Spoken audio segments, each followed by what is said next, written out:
In the early 17th century, the ruler of Japan, the shogun, was told this story. One day, the king of the Portuguese said to his council, "Far to the east lies a country called Japan, and it abounds in gold and silver. Why should not that land be added to my domains? The best way to make ourselves masters of the land is by means of our religion, and then send in the army." The shogun, Tokugawa Ieyasu, and his legions of samurai warriors were undaunted by stories of foreign invaders. He was a strong leader and had brought peace to the war-torn nation.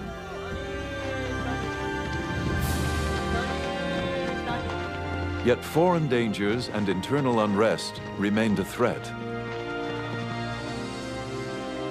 As Japan deferred to the will of the shogun, eyewitnesses wrote of these remarkable times. These are their memoirs of Japan's secret empire.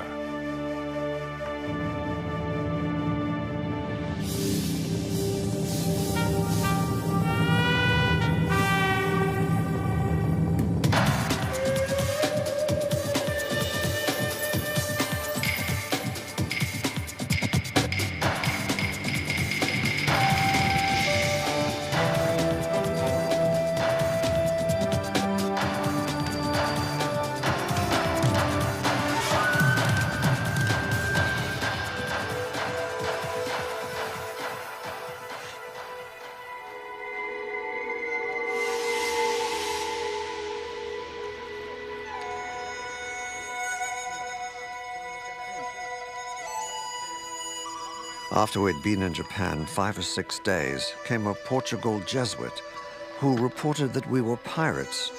We looked always that we should be set upon crosses, which is the execution of this land.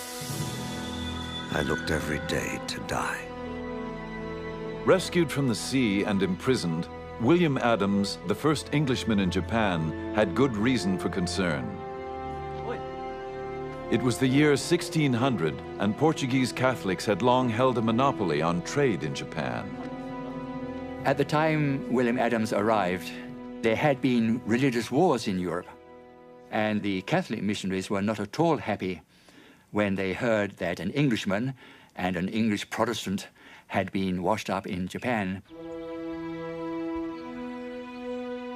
The most powerful warlord in Japan, Tokugawa Ieyasu, commanded Adams to his castle.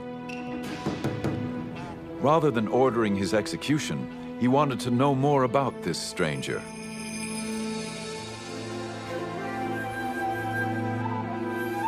The summons was highly unusual, as only the highest-ranking officials were ever received by the great man himself.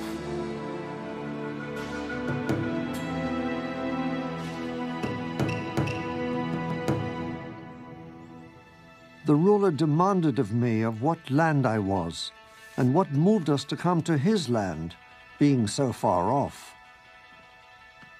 I showed him the name of our country, and that our land desired friendship. It appeared that Ieyasu was interested in more than friendship. He asked whether our country has wars. I answered him, yea, with the Spaniards and Portugals.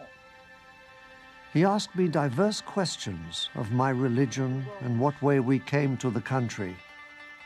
From one thing to another, I abode with him till midnight. As the meeting came to an end, Adams dared to make a parting request on behalf of his Dutch employers. I desired that we might have trade with your country, the same as the Portugals and Spaniards. To Ieyasu, this was welcome news. Ieyasu valued trade with the Portuguese and Spanish merchants, but was wary of their Catholic missionaries who preached obedience to a God more powerful than he.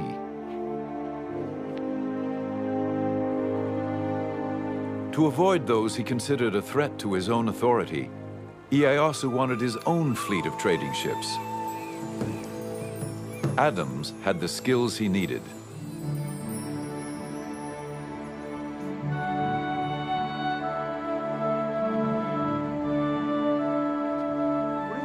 The English pilot had apprenticed as a shipwright.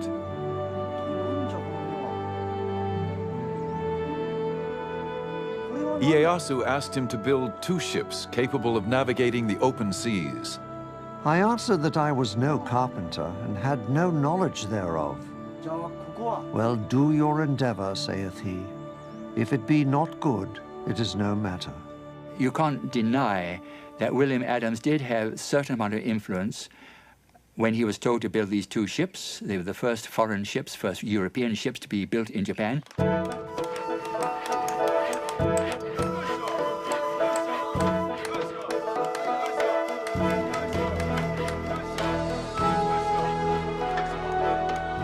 They were built with Japanese workers, of course, under his supervision.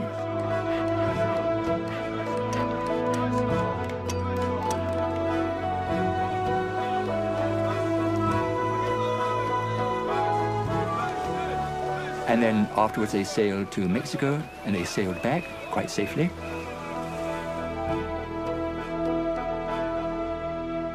Ieyasu now had the leverage he desired.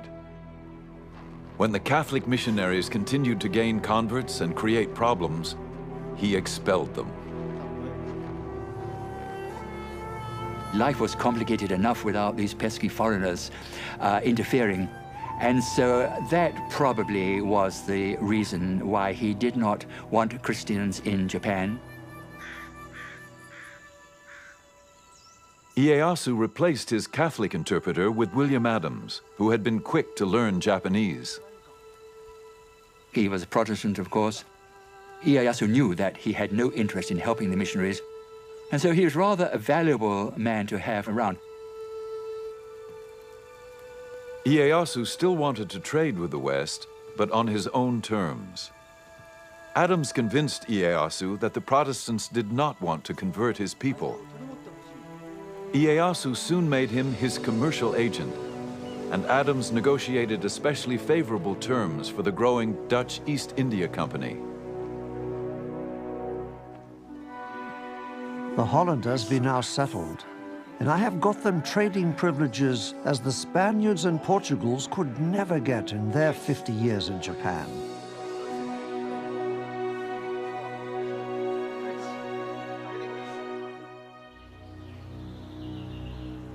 Adams married and settled down into Japanese life. He adopted Japanese dress and was awarded the right to wear the 2 swords of the samurai. And he was given an estate with about 70 or 80 servants, which is pretty good, far better than his standard of living in England would have been, of course. And I think towards the end he lost his desire to go back to England because he would just be a working class man in England, where back in Japan he has 80 servants to wait and hand and foot on him.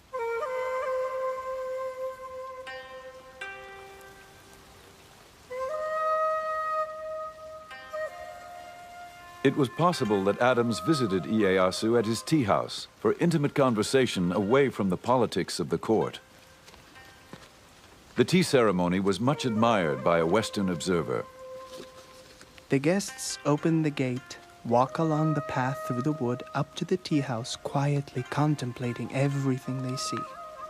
They remove their fans and daggers and deposit them in a kind of cupboard placed there outside for that purpose. If Adams and Ieyasu had private political discussions, the tea house was also a retreat where they could replenish their souls. This gathering for tea and conversation is not intended for lengthy talk, but rather to contemplate within their souls, with all peace and modesty, the things that they see there, and thus, through their own efforts, to understand the mysteries locked therein.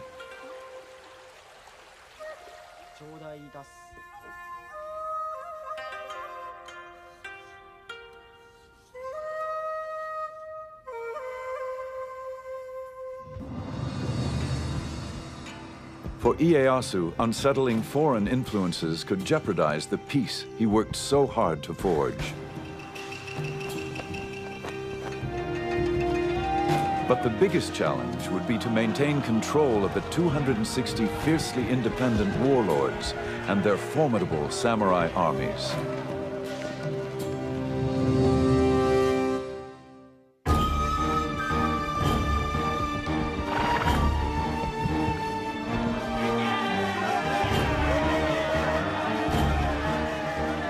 Tokugawa Ieyasu became shogun in 1603 and united Japan after generations of civil war.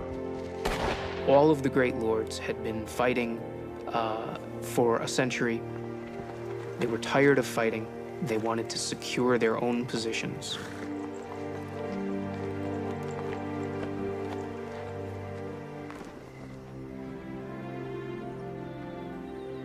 But as a court chronicler documented, the task ahead would not be easy. Although he had conquered the country on horseback, being a man of wisdom, he fully appreciated the impossibility of governing the country on horseback. He was interested only in discovering the key to government, how to govern oneself, the people, and the country. What made Ieyasu superior as a leader was that he surrounded himself with capable people who believed in him. There's a story about a low-ranking samurai who asked to meet with him. Ieyasu listened attentively. After the man left, a higher-ranking lord said to Ieyasu, "What a waste of your time." Ieyasu replied, "It took great courage for that man to approach me. If I didn't listen, he would never come again." Peace would not be secured by leadership alone.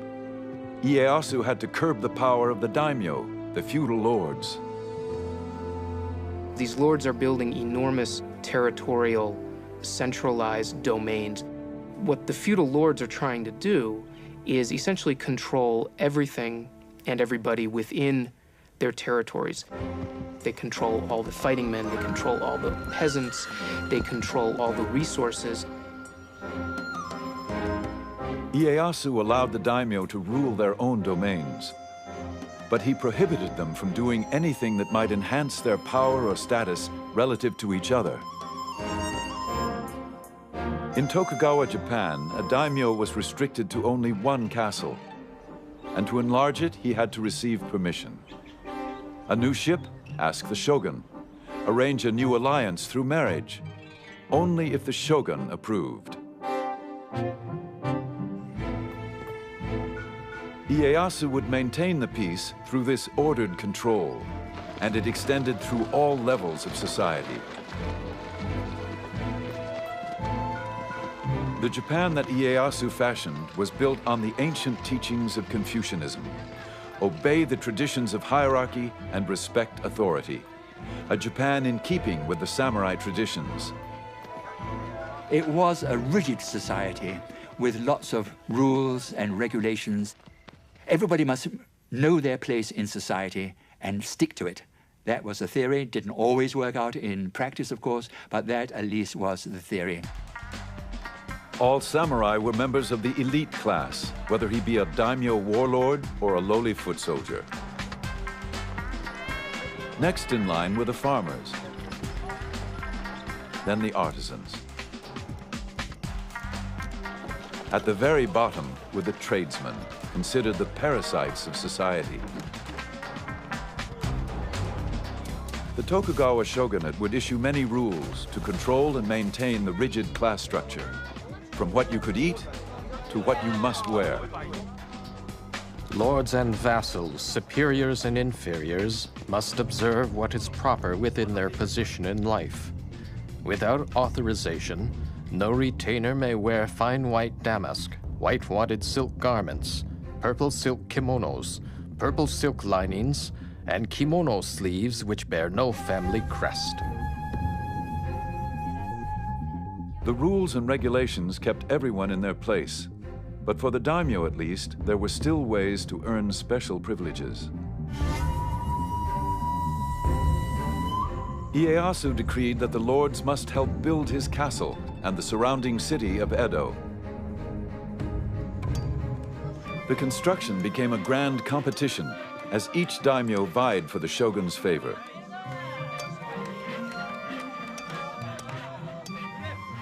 Soon they transformed the small castle and backwater village of Edo into a magnificent domain.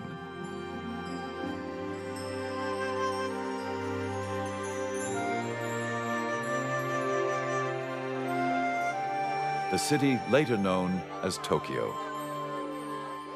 The streets are far broader, longer and straighter than the streets of Spain. They are kept so clean that you may well think that nobody ever walks along them.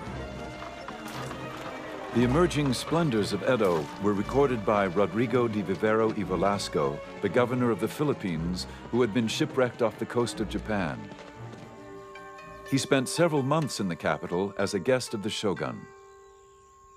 What makes this man interesting is that he wrote a report about Japan after he left Japan. And he was a very discerning man. He saw various aspects of Japanese life which other people had not seen. The people live in particular streets according to their trade and station. One street, for example, is reserved for carpenters. In other streets, there are cobblers, blacksmiths, tailors, and traders.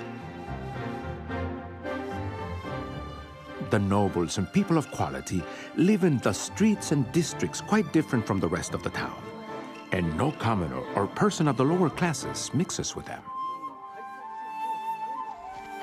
Those daimyo who had gained most favor lived closest to the castle and were granted more audiences with the great ruler himself. While Vivero y Velasco was in the castle being received in audience by Ieyasu, he saw a powerful daimyo come into the castle to pay homage to Ieyasu.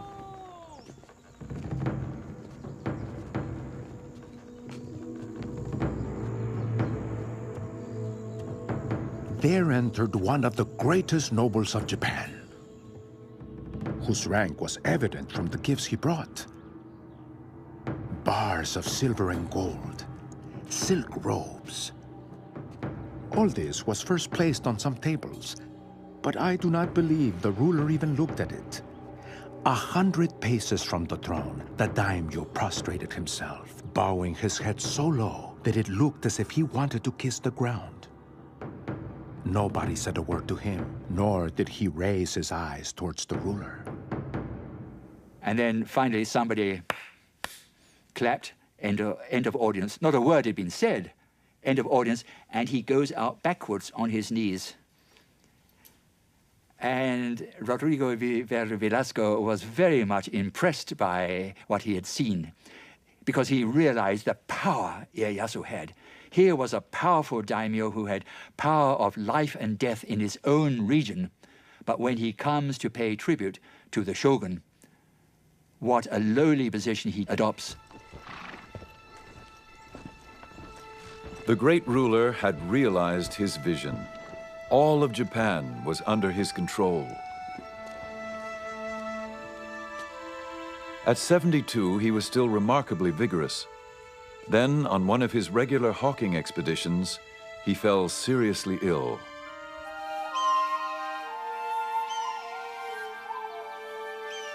As he lay dying, he planned the details of his funeral. It would be a simple ceremony, his ashes taken to the top of a mountain overlooking the land where he so often went with his hawks. Here, he felt, his spirit could soar over his beloved land, holding the realm together. Ieyasu had carefully forged his well-ordered society. He would not leave the future of Japan to whim.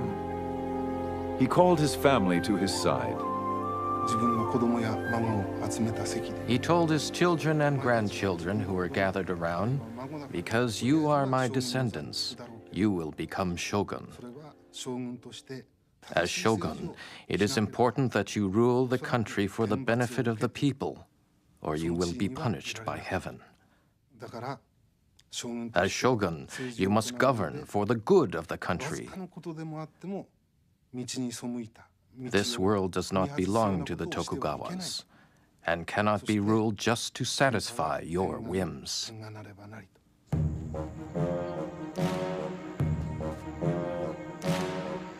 Among the family members was a young grandson, destined to become shogun. The child, Iemitsu, would grow up determined to carry on in the footsteps of his famous grandfather.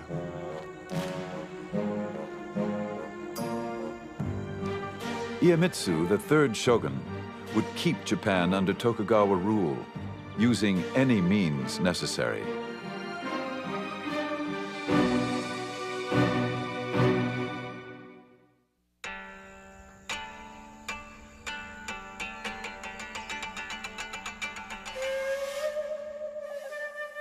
The third Tokugawa shogun, Iemitsu, worshipped his late grandfather.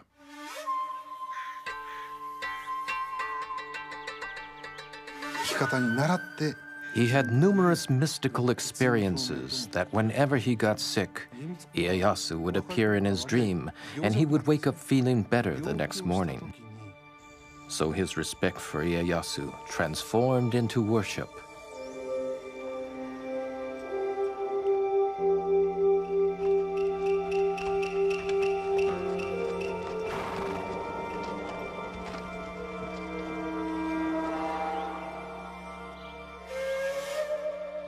Iemitsu always carried a charm containing a piece of paper saying, "To live according to the way his grandfather would have lived."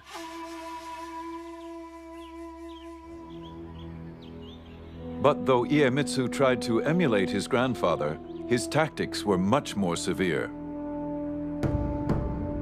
It was reported after he became shogun, Iemitsu summoned the daimyo to his palace.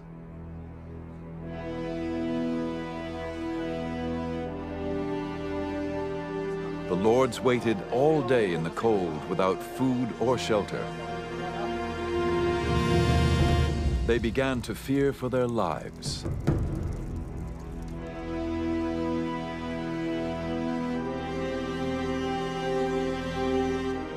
Until at last, they were called into Iemitsu's inner sanctum, where he delivered his ultimatum.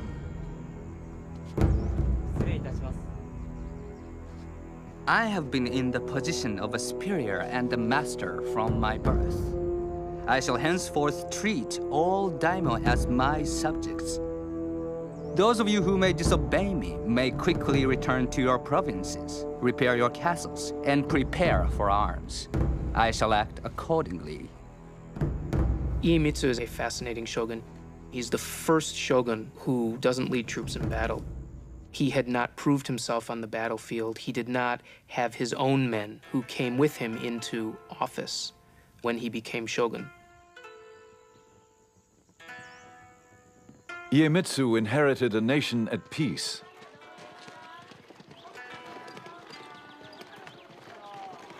Yet he would rule with an iron hand.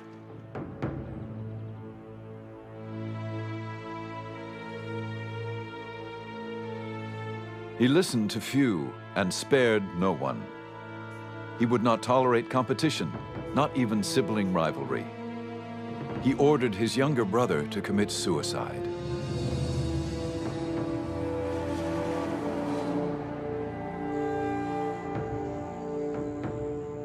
The Tokugawa shogunate under his rule acts much more capriciously towards lords that disobey their orders or flout any of the rules and regulations which bound them. A European merchant who once tutored Iemitsu observed the shogun's court. No one dares to attempt any opposition to the will of the shogun. Whatever injustice the shogun may commit, or into whatever extravagance of excesses he may plunge, they praise or approve of all. But ruling by fear alone could also breed revolt. Iemitsu had to keep the daimyo lords' allegiance, all 260 of them.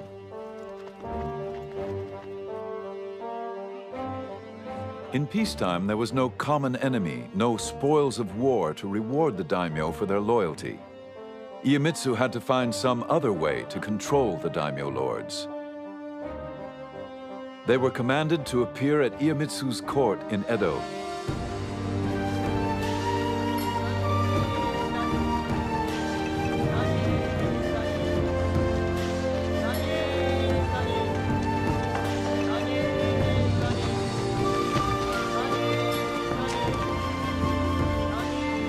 And they did not journey alone, as witnessed by a German traveler. The bodyguards and bearers put on a swaggering gait when they pass.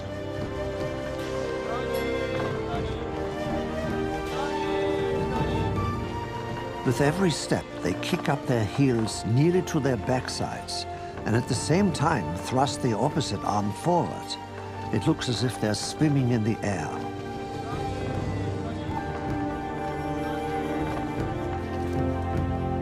These elaborate processions often numbered in the thousands. They were part of a system known as alternate attendance. The alternate attendance system had been evolving over the decades of Tokugawa rule, and primarily what it meant is that great lords had to spend part of the year in Edo and part of the year back in their domains.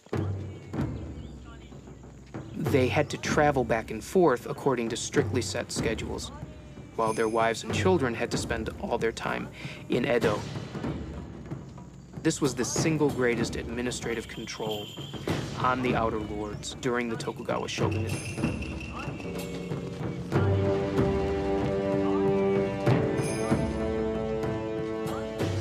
Alternate attendance had another advantage for the shogun. It kept the daimyo lords financially powerless. It was reported that a daimyo could spend more than 3/4 of his income maintaining the processions and supporting his army of samurai once they reached Edo. What this also does, by the way, is cause Edo to explode in size. And in fact, there grows up in Edo a class of samurai who only know Edo, even though their domain may be in the farthest reach of Japan. They're born in Edo, they work in Edo, and they only know Edo. For the samurai warrior, life in peacetime Edo was the catalyst that changed the very nature of their existence. Prohibited from bringing their wives and families, the samurai lived a bachelor's life. They were paid a small stipend to perform their official duties, such as they were.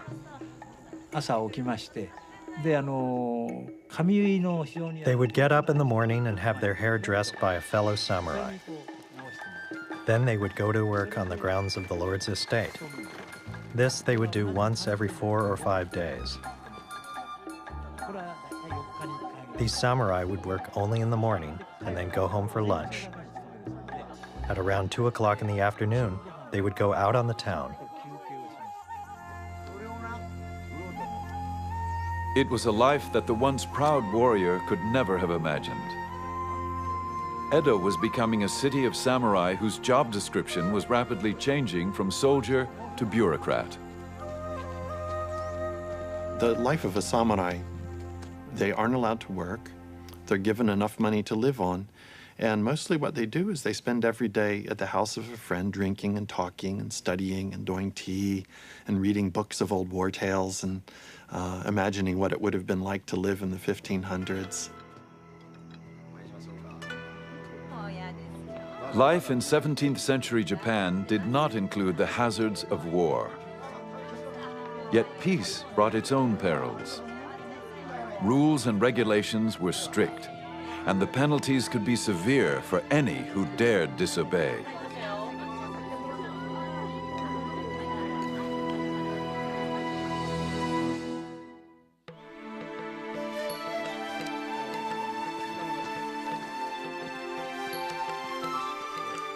Fluttering our papers, the spring winds blow, when through the open barriers, how gratefully we go.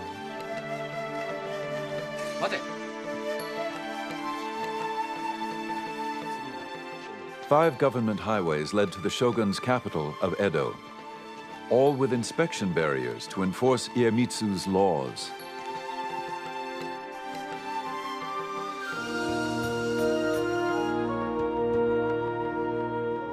The shogun had improved the roads so his messengers could quickly reach any part of Japan.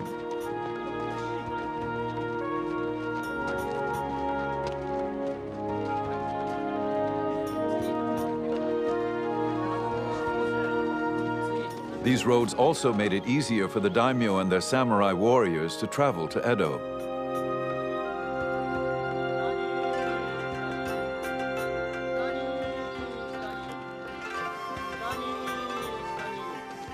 But for most Japanese, travel was an arduous process.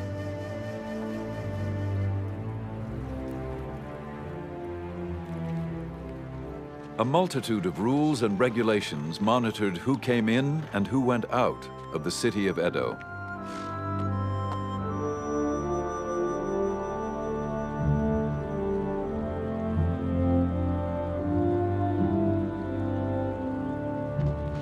Almost everyone needed a passport.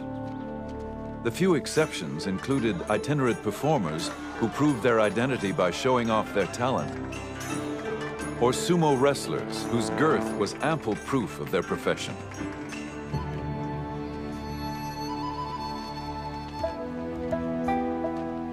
Farmers were routinely denied permission to travel from village to village.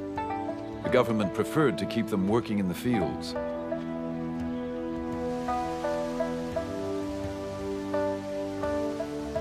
Those without the proper papers often tried to avoid the inspection posts by slipping by on side roads.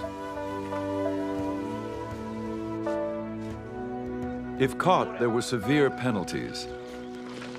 A traditional Japanese-style punishment meant crucifixion for a man, for a woman, enslavement or enforced servitude.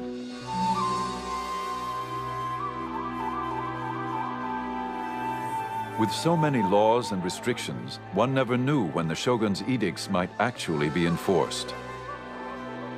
Sort of like a theater of punishment to try to scare people into behaving.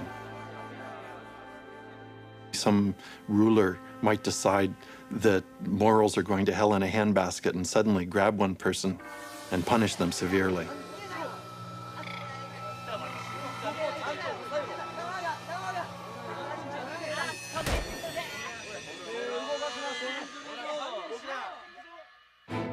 Despite the uncertainty, against all odds, travel grew in popularity. Now that the roads were safer, more and more Japanese began to journey from village to village.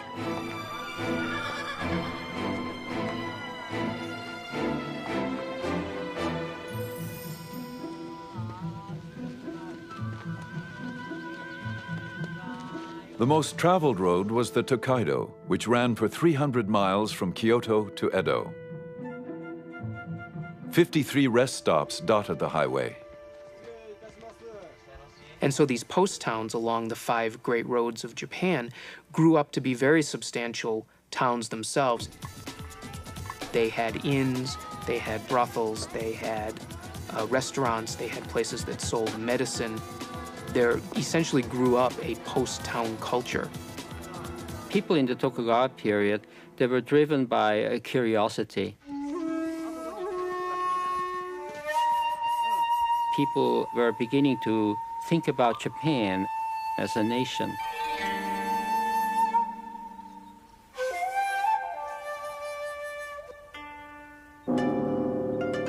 Travel diaries became bestsellers. Inoue Tsujo was a young samurai woman writer who kept a diary as she traveled the Tokaido Road. A mountain range rises above the clouds, and splashing water gashes over the rocks, making an ear-splitting noise. On the way up, we feel that we are being knocked down backwards, and on the way down, we feel that we are slipping all the way. Thus, we are often fearful.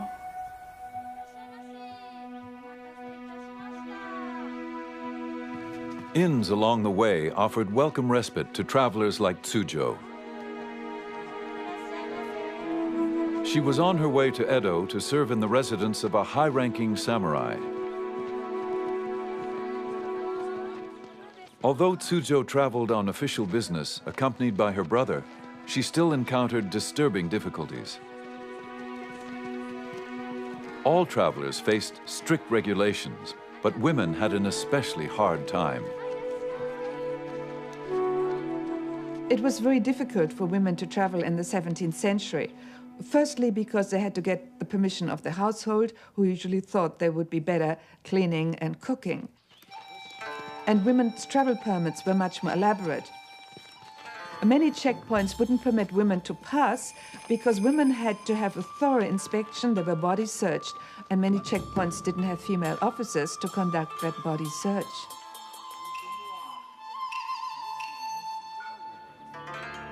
Officials were always on the lookout for women who disguised themselves as boys.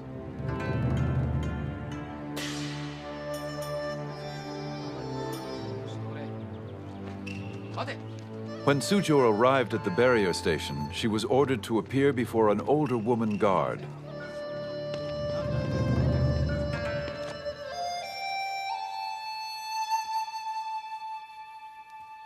A rough-looking woman examined me, ran her hand through my hair and said something with a heavy accent. It was very unpleasant, but I had no choice. I was afraid of what she might do.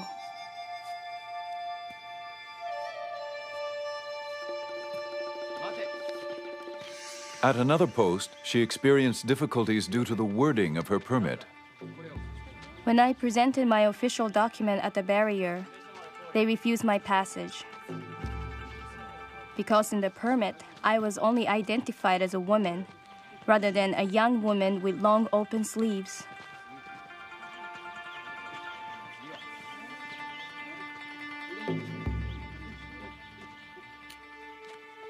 I had to go back to the inn.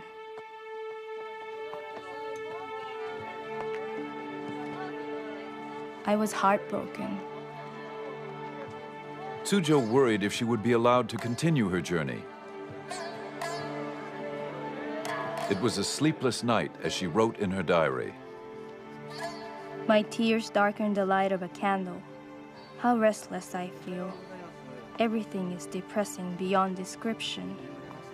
In the dawn around 4 o'clock, I heard travelers gathering around and calling each other, a horse neighing and the sounds of stirrups.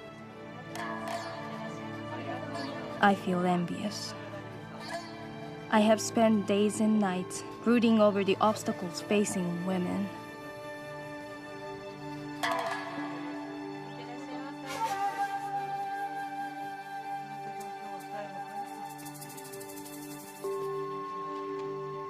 Suzhou's plight was not uncommon. Under Iemitsu's reign, anybody who did not follow his rules could be punished. But there was one group persecuted simply because of their beliefs: the Christians.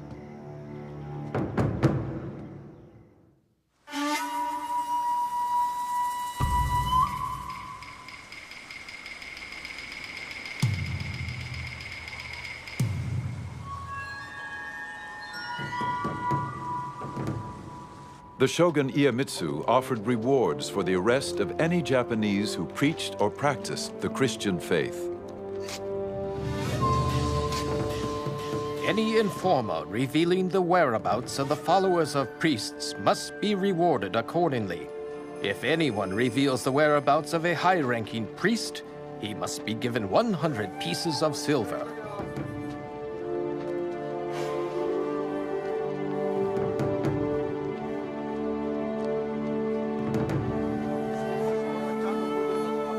One has to bear in mind in this period of Japanese history that there was repression and that the Tokugawa authorities, the shogun, wanted to keep Japanese society as it was.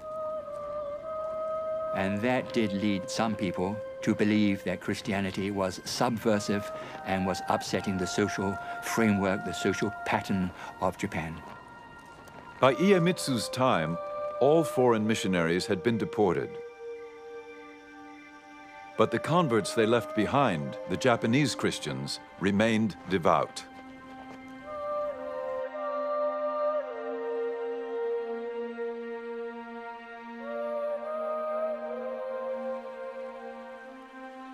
For many of the Japanese Christians, the faith ran very, very deep indeed, especially in those areas where Christianity had really set down roots for 3 or 4 generations. The shogun is a great enemy to the name of Christians.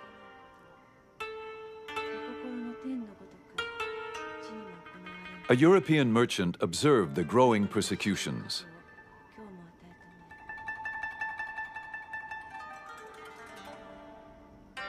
I saw 55 martyred because they would not forsake their Christian faith. And amongst them there were little children of 5 or 6 years old, burned in their mother's arms, crying out, "Jesus, receive their souls."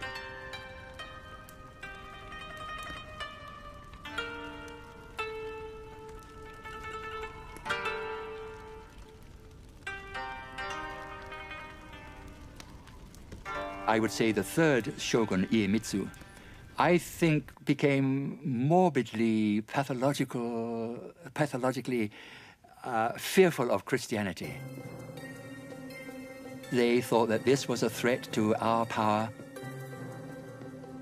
They put out all the plugs, so to speak, to eradicate Christianity. Christianity was said to be evil, a wicked religion, subversive religion.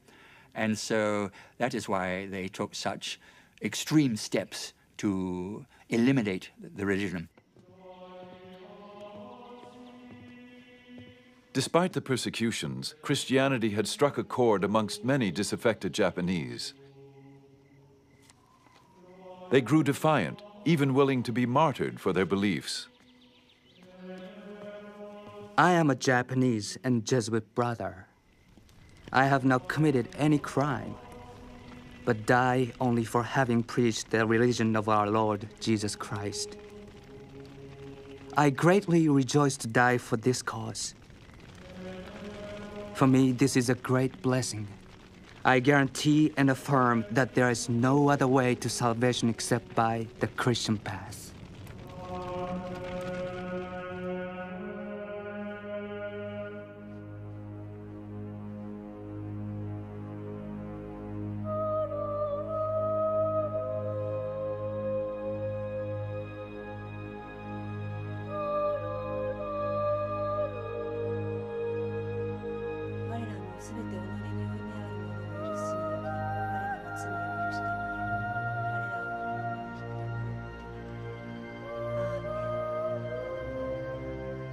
Iemitsu was increasingly disturbed by the Christian situation, especially in the south, where a large number lived.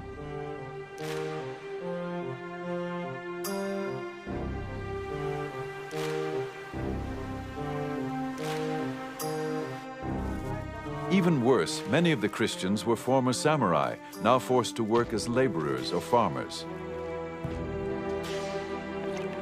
But they were samurai in their hearts and well-versed in the use of weapons. For Iemitsu, this was unacceptable.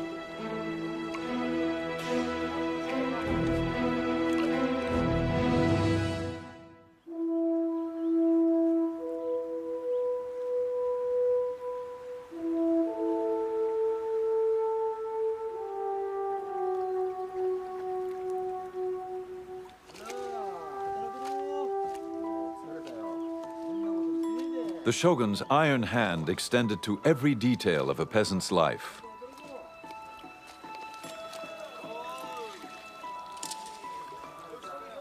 Farmers must work in the fields from dawn to dusk.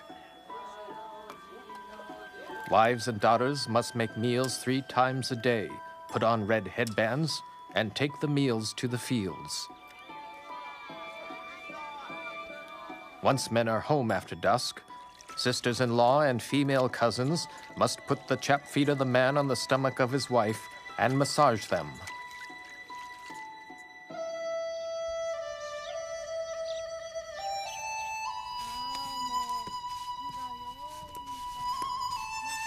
If the shogun's intolerable edicts weren't bad enough, the farmers were also heavily taxed.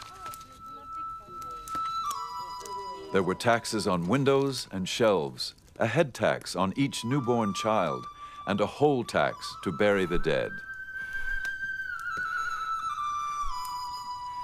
The farmers were taxed in rice, the currency of the day.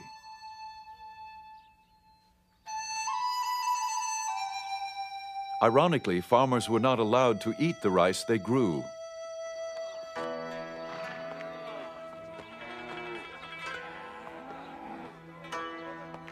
These taxes were collected by the daimyo to finance their elaborate processions to Edo, and to pay the stipends which supported the samurai class.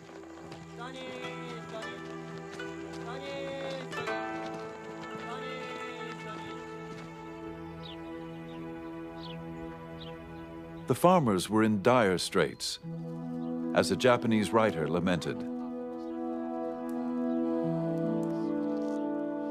Year by year, the farmers grew more exhausted. How could they sustain life itself under those circumstances?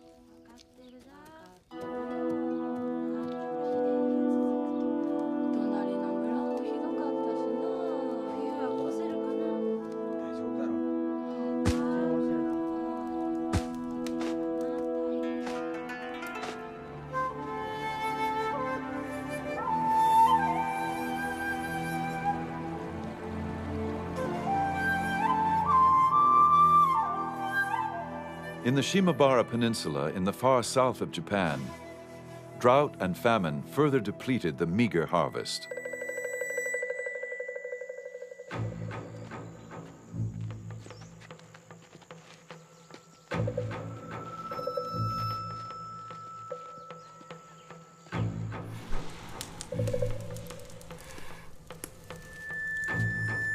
Those who could not pay the taxes were punished severely.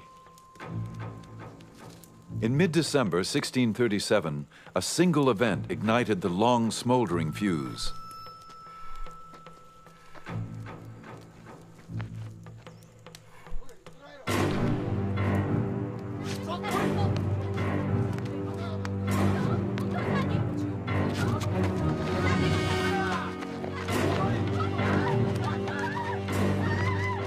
The young daughter of a farmer who owed taxes was seized and tortured.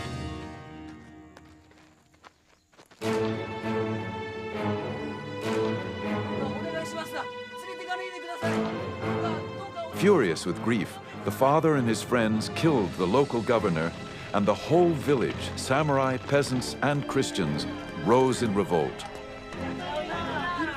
Soon the whole area was in the hands of the rebels, nearly 40,000. So what began as a social upheaval, a social revolt against the tremendously harsh taxation against the peasants, leaving the peasants almost starving, what began as that somehow developed into a Christian rebellion. A European merchant reported on the rebellion. A few days after the outbreak, the Christians joined the farmers. They cry out throughout the whole country that the time had now come to revenge the innocent blood of so many Christians and priests, and that they are prepared to die for their faith. The rebels swarmed into an abandoned castle surrounded on three sides by the sea. Feeling protected, they brought in their wives and children and barricaded themselves inside.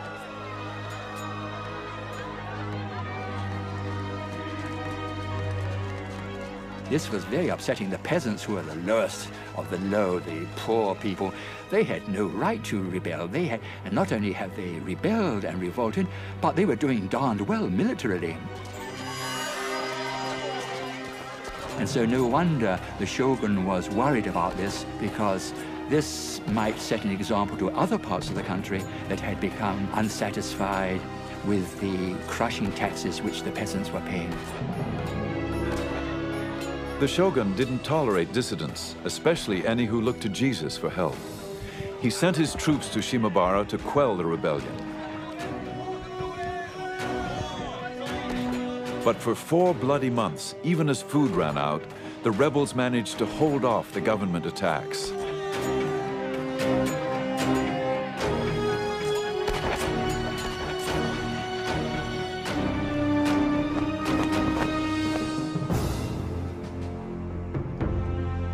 The shogun was so incensed at the continuing rebellion that he asked the Dutch to send a ship with cannons against the besieged castle. The Dutch were reluctant to take part in this campaign, but Nevertheless, they desperately wanted to hold on to this toehold which they had in trade with Japan. And so if they didn't obey the order of the shogun, he might well say, well, okay, you can pack up and go home. The shogun ordered the castle set ablaze. Still, the rebels fought back. But in the end, their fate was sealed. And the castle fell finally through starvation, and then followed a dreadful slaughter.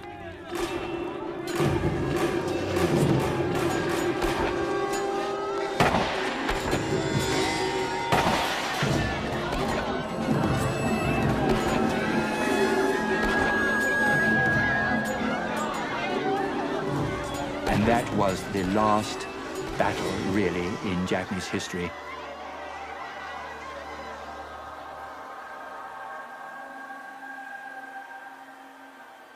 The Shimabara Rebellion was the excuse the shogun needed to finally eradicate Christianity from Japan. The shogun decided draconian measures. We will cut off Japan from all Christian influence. Now, how can you do that? We will isolate Japan. These foreigners, of course, so much trouble, I suppose he was thinking. They are an unnecessary complication to our life. So why not try to preserve Japanese society as is now? We don't want changes. The third shogun issued laws restricting travel outside of the country. On penalty of death, no Japanese could leave Japan, and those who were already abroad could not return. To ensure his edicts were obeyed, he destroyed all ships of seagoing capacity. Then he forbade the entry of any ship of European origin. Only the Dutch were allowed to stay and trade, but with severe restrictions. The maritime restrictions are designed to prevent any unauthorized contact with the outside world. They're designed to control trade, and they're designed to prevent Christian missionaries from reaching Japan and being able to proselytize. And they form the bedrock of Tokugawa foreign policy for the life of the shogunate, which is sometimes called the beginning of the isolation of Japan. Two years later, in defiance of the shogun's ban, an official Portuguese trade delegation arrived in Japan.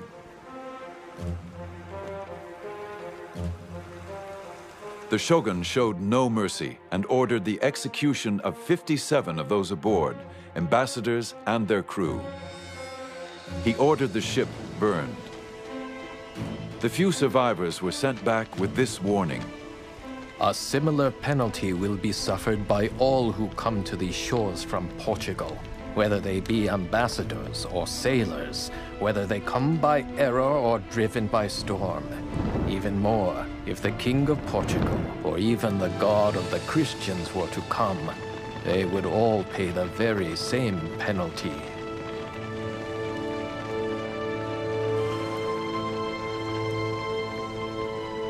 The doors of Japan clanged shut and were not opened again to the West for 200 years. The will of the shogun had prevailed. But many wondered how this isolated empire would survive in a rapidly changing world.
In the early 17th century, the ruler of Japan, the shogun, was told this story.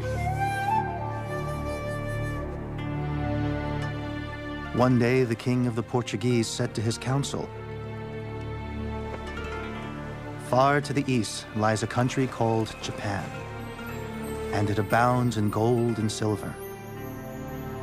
Why should not that land be added to my domains? The best way to make ourselves masters of the land is by means of our religion, and then send in the army." The shogun, Tokugawa Ieyasu, and his legions of samurai warriors were undaunted by stories of foreign invaders. He was a strong leader and had brought peace to the war-torn nation.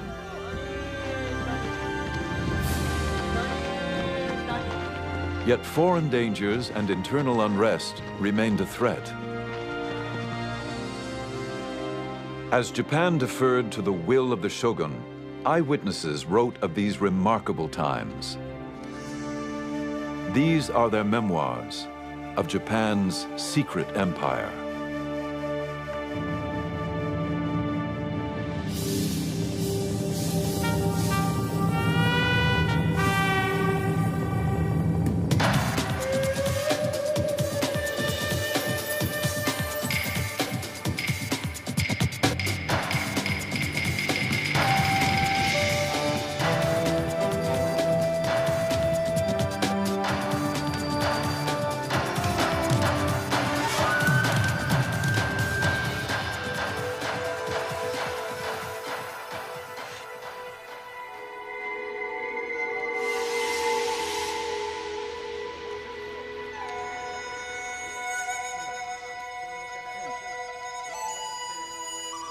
After we'd been in Japan 5 or 6 days, came a Portugal Jesuit who reported that we were pirates.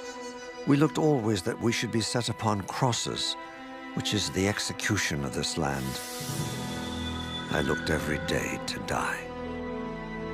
Rescued from the sea and imprisoned, William Adams, the first Englishman in Japan, had good reason for concern. It was the year 1600, and Portuguese Catholics had long held a monopoly on trade in Japan. At the time William Adams arrived, there had been religious wars in Europe, and the Catholic missionaries were not at all happy when they heard that an Englishman and an English Protestant had been washed up in Japan. The most powerful warlord in Japan, Tokugawa Ieyasu, commanded Adams to his castle. Rather than ordering his execution, he wanted to know more about this stranger.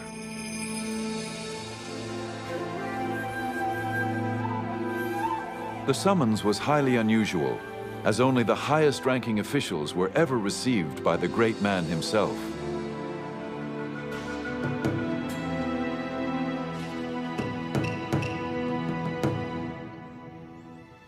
The ruler demanded of me of what land I was, and what moved us to come to his land, being so far off.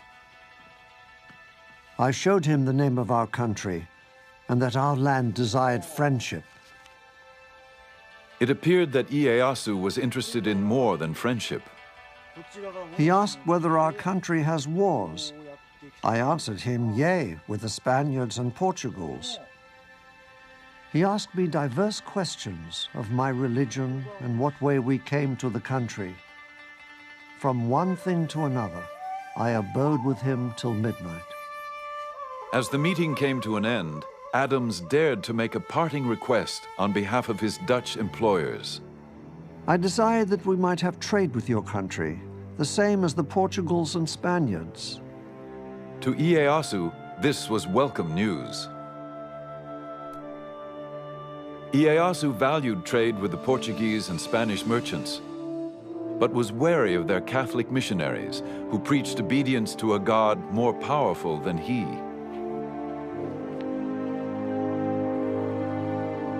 To avoid those he considered a threat to his own authority, Ieyasu wanted his own fleet of trading ships. Adams had the skills he needed.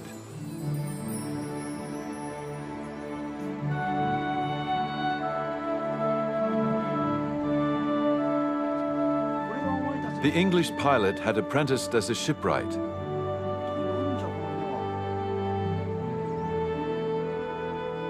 Ieyasu asked him to build 2 ships capable of navigating the open seas. I answered that I was no carpenter and had no knowledge thereof. Well, do your endeavor, saith he. If it be not good, it is no matter.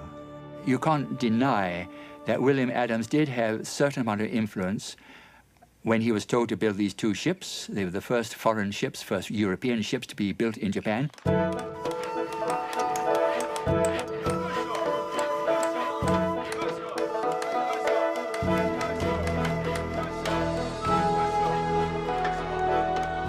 They were built with Japanese workers, of course, under his supervision.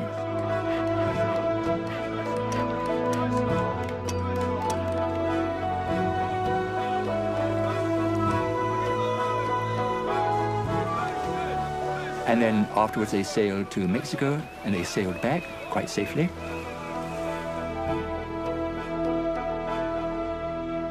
Ieyasu now had the leverage he desired. When the Catholic missionaries continued to gain converts and create problems, he expelled them. Life was complicated enough without these pesky foreigners interfering. And so that probably was the reason why he did not want Christians in Japan. Ieyasu replaced his Catholic interpreter with William Adams, who had been quick to learn Japanese. He was a Protestant, of course. Ieyasu knew that he had no interest in helping the missionaries, and so he was rather a valuable man to have around. Ieyasu still wanted to trade with the West, but on his own terms. Adams convinced Ieyasu that the Protestants did not want to convert his people. Ieyasu soon made him his commercial agent, and Adams negotiated especially favorable terms for the growing Dutch East India Company. The Hollanders be now settled, and I have got them trading privileges as the Spaniards and Portugals could never get in their 50 years in Japan.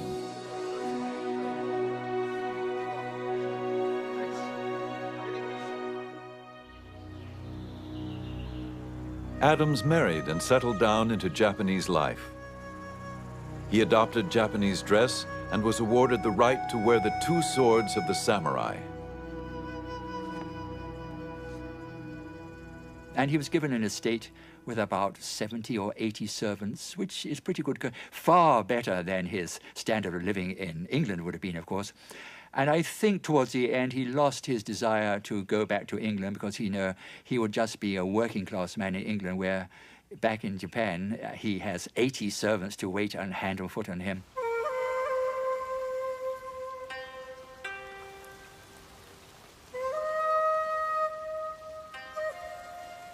It was possible that Adams visited Ieyasu at his tea house for intimate conversation away from the politics of the court. The tea ceremony was much admired by a Western observer. The guests open the gate, walk along the path through the wood up to the tea house, quietly contemplating everything they see. They remove their fans and daggers and deposit them in a kind of cupboard placed there outside for that purpose. If Adams and Ieyasu had private political discussions, the tea house was also a retreat where they could replenish their souls. This gathering for tea and conversation is not intended for lengthy talk, but rather to contemplate within their souls, with all peace